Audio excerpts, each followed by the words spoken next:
जय श्री राम दोस्तों, जय हनुमान। आप सभी, आशा करता हूँ कि आप सभी अच्छे होंगे, स्वस्थ होंगे। आज मैं आपको एक ऐसा शक्तिशाली प्रयोग बताने वाला हूँ कि एक ऐसी शक्तिशाली क्रिया बताने वाला हूँ कि जिस क्रिया को करने के बाद में, जिस प्रयोग को करने के बाद में आपकी दिव्य दृष्टि जागृत हो जाती है।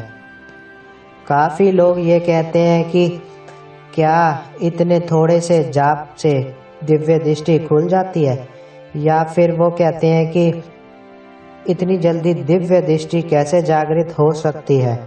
तो मैं आपको बताऊं कि देखिए, जब ग्रहण नक्षत्र अनुकूल हो, जब आपका भाग्य आपके अनुकूल हो, जब आपके ऊपर आपके पितरों की कृपा हो, आपके माता पिता का आशीर्वाद हो, आपके ऊपर आपके गुरु का आशीर्वाद हो, आपके ऊपर आपकी कुल देवी का आशीर्वाद हो, आपके ऊपर आपके इष्ट देव की कृपा हो। अगर इन सभी शक्तियों की, इन सभी देवी देवताओं की कृपा अगर आपके ऊपर हो जाती है तो दिव्य दृष्टि खुलने में 5 मिनट भी नहीं लगते हैं। मैं आपको ये चीज़ गारंटी के साथ कह रहा हूँ कि जब शक्तियाँ खुल कर के आती है ना, 5 मिनट भी नहीं लगते हैं। 1 मिनट में ही कुंडलिनी शक्ति धड़ाधड़ खुलती चली जाती है। 1 मिनट नहीं लगता। स्वामी रामकृष्ण परमहंस ने स्वामी विवेकानंद की कुंडली शक्ति सिर्फ स्पर्श करने मंत्र से जागृत कर दी थी, स्पर्श करने से खोल दी थी। इतनी ज़्यादा ऊर्जा उनके शरीर में थी कि इतनी ज़्यादा तप की ऊर्जा, जप की ऊर्जा उनके अंदर थी, क्योंकि वह तो साक्षात महाविद्या के उपासक थे, महाकाली के उपासक थे। और महाकाली के उपासक जो होते हैं ना, उनकी कुंडली शक्ति जो ऊर्जा होती है ना, वो ऐसी होती है कि जैसे मैं ये कह सकता हूँ कि उदाहरण के तौर पे मैं कह रहा हूँ कि जैसे एक बिजली की तार है ना, बिजली की तार है जो 11,000 वोल्ट की है या 21,000 वोल्ट की है, उसके पास में जाके ना, जाने से ना एकदम राख कर दे। ऐसी पावर, ऐसी ऊर्जा बिजली उस साधक के अंदर जागृत होती है ना, जो महाकाली का उपासक होता है। महाकाली बिजली की वह तार है जिसको ये समझ लो कि आपने अगर पूरी प्रोटेक्शन के साथ में, ऐसे बिना प्रोटेक्शन के जब आपने छू दिया ना, तो 1 मिनट में व्यक्ति राख हो जाता है। ऐसी प्रचंड ऊर्जा माता महाकाली की होती है। तो उनके भगत के अंदर इतनी ऊर्जा कैसे नहीं होगी। वो किसी को अंगूठे से स्पर्श कर देते हैं और उनकी कुंडली शक्ति जागृत ना हो जाए, बिल्कुल जागृत हो जाती है। इसलिए मैं कहता हूँ कि आप अपनी कुल देवी को खुश रखिए, अपने गुरु को खुश रखिए, अपने माता पिता को प्रसन्न रखिए। इन सभी शक्तियों को अगर आप प्रसन्न रखते हो, आपके जीवन में ऐसा कोई काम नहीं है कि जो सिद्ध हो। जहाँ जाओगे वहीं आपको सफलता मिलेगी। मिट्टी को छुओगे तो मिट्टी सोना बन जाएगी। ऐसा आशीर्वाद आपके ऊपर रहता है। गुरु कृपा, इष्ट कृपा, देवी की कृपा, पितरों का आशीर्वाद और माता पिता का आशीर्वाद। माता पिता यूं ही नहीं कहा जाता कि देवी देवताओं से भी ऊपर आपके माता पिता होते हैं। सबसे पहला नंबर माता पिता का होता है। तो कोई भी काम करने से पहले आपने अपने माता पिता के चरण स्पर्श जरूर किया करें। अगर बड़ी सी बड़ी बाधा, अगर बड़ी सी बड़ा संकट माता पिता के आशीर्वाद से टल जाता है। माता पिता के बाद में नंबर जो आता है वो गुरु का दूसरा नंबर। गुरु कृपा से देवी देवताओं की जो कृपा बहुत ही जल्दी प्राप्त होती है। जिसके ऊपर गुरु का हाथ नहीं है, जिसके ऊपर गुरु की कृपा ही नहीं है, उसकी उसी व्यक्ति के ऊपर देवी देवता भी कृपा नहीं करते। मेरी बात गांठ बांध लेना आप लोग।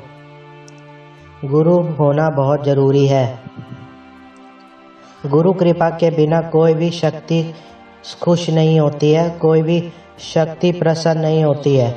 गुरु का बस खाली आशीर्वाद है ना, बस खाली उनका हाथ है आपके पीछे, आपके सर पर उनका हाथ है।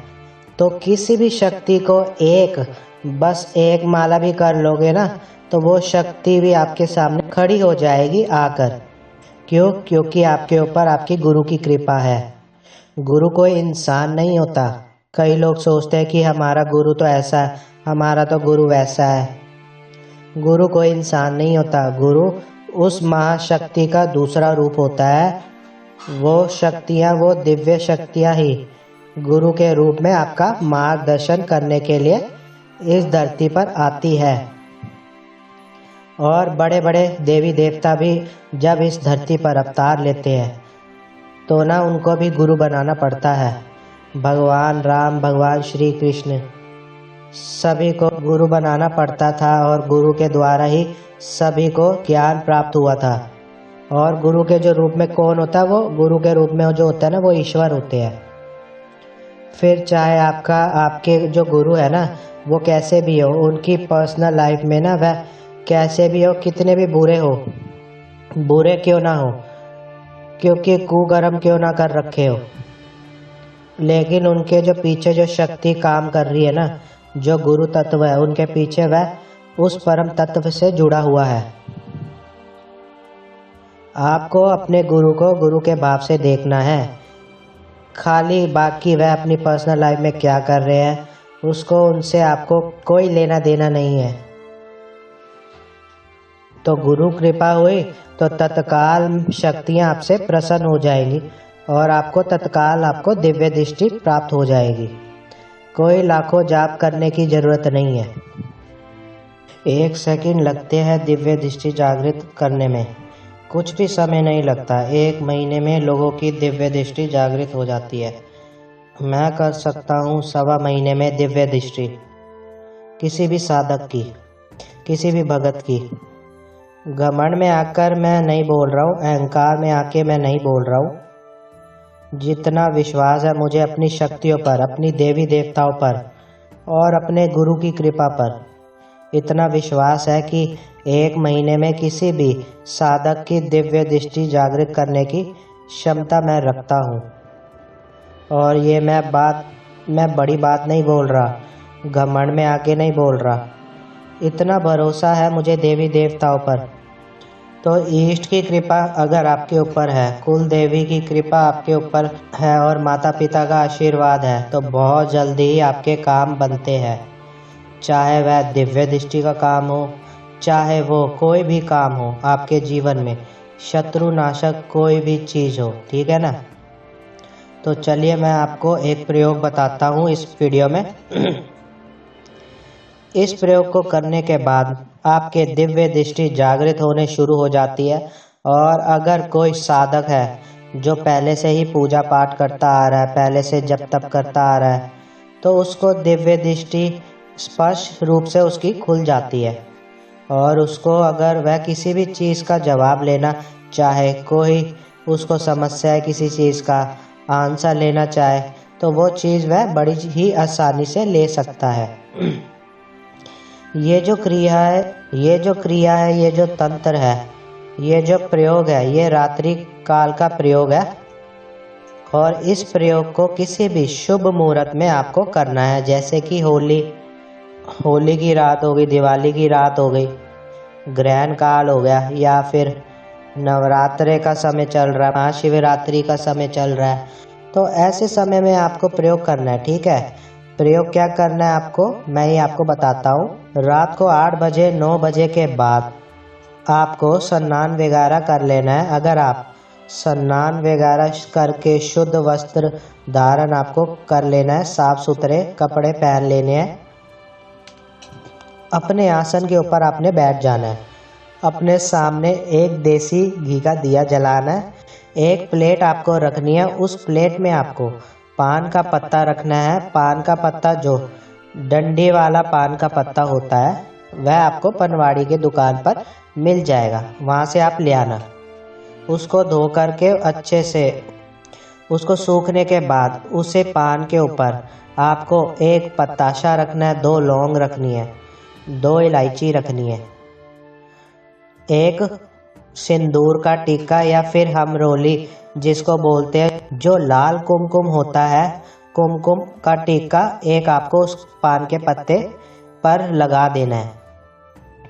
अब आपको संकल्प करना है कि हे जगत जननी माँ जगदम्बे, हे माँ आदि शक्ति माँ दुर्गा, हम आपसे प्रार्थना करते हैं, हम आपसे विनती करते हैं कि हम आपसे अरदास लगाते हैं कि आप हमारे दिव्य दृष्टि को जागृत कीजिए। हम अपने दिव्य दृष्टि को जागृत करने में असमर्थ है, हमारी कोई औकात नहीं है, हम बेकार आदमी है, हम पापी है, हम लोभी है, हम हमेशा कोई ना कोई पाप कर्म करते रहते हैं। इसलिए आपसे हाथ जोड़ कर के विनती है कि आप हमें क्षमा करें और हमारे ऊपर कृपा करें, हमारे दिव्य दृष्टि को जागृत करें, हमारे तीसरे नेत्र को जागृत करें, ताकि हमारे जीवन में जो भी समस्याएं आए उन समस्याओं का समाधान हमें स्वतः ही प्राप्त हो जाए, आपकी कृपा से, आपके आशीर्वाद से। इस तरह से आपको विनती करनी है माता से प्रार्थना करनी है कि फिर उसके बाद आपको रुद्राक्ष की माला लेकर, या जो भी माला आपके पास है, तुलसी की, चंदन की, रुद्राक्ष की, जो भी माला है, उस माला से आपको निवारण मंत्र का, यानी जो निवारण मंत्र जो होता है, वो नवाक्षरी मंत्र जो होता है, उस मंत्र का आपको 21 माला करनी है। 21 माला करने के बाद में आपको आसन पर बैठे बैठे ही माँ दुर्गा से फिर प्रार्थना करनी है कि, और आपको 5 मिनट ध्यान करना है। आप देखेंगे जैसे कि आप ध्यान लगाओगे, जब ध्यान लगाओगे तो धड़ धड़ धड़ आपकी कुंडलिनी शक्ति ऊपर उठनी शुरू हो जाएगी। आपको अनुभव होगा, आपको एहसास होगा। जो थोड़े से नए साधक है, पहली बार इस प्रयोग को करेंगे या उन्होंने कभी पूजा पाठ नहीं की अपने जीवन में, उनको हो सकता है कि उन्हें अनुभव ना हो या उनको ये क्रिया सफल ना हो। तो उनके लिए मैं यही कहूँगा कि पहले आप प्रतिदिन निवारण मंत्र का 11 माला रोज जाप करना शुरू कीजिए, ठीक है। कम से कम 2-3 महीने निवारण मंत्र का जाप कीजिए। उसके बाद आप इस प्रयोग को करना तो आपको तुरंत ही रिजल्ट मिलना शुरू हो जाएगा। बाकी जो पहले से साधक है वो इस क्रिया को करते हैं तो तत्काल उनको लाभ दिखाई देता है। तो ये आजमाया हुआ प्रयोग है और इस प्रयोग को आप करके देखिए, विश्वास के साथ कीजिए। मैं आपको गारंटी दे रहा हूँ कि आपको तत्काल इतना अच्छा अनुभव होगा, कि इतना अच्छा एक्सपीरियंस होगा, और वाकई में ही जिस चीज़ का समाधान आप चाहते हो उस चीज़ का समाधान आपको प्राप्त हो जाएगा आपकी दिव्य दृष्टि के माध्यम से। तो इस प्रयोग को कीजिए, आपकी दिव्य दृष्टि खुलेगी इससे, और जो भी आपके जीवन में समस्याएं हैं उस समस्याओं का समाधान करके माता को प्रार्थना करना है, और जो भोग आपने रखा है माता को अर्पित करना।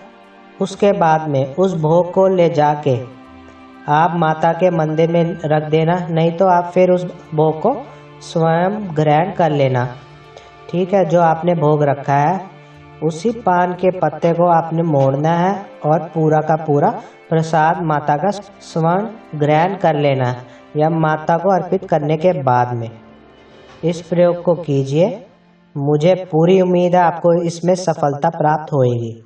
तो चलता हूँ, मिलूँगा अगले वीडियो में। वीडियो को लाइक कीजिए, शेयर कीजिए और चैनल को सब्सक्राइब कीजिए। जय श्री राम दोस्तों, जय हनुमान।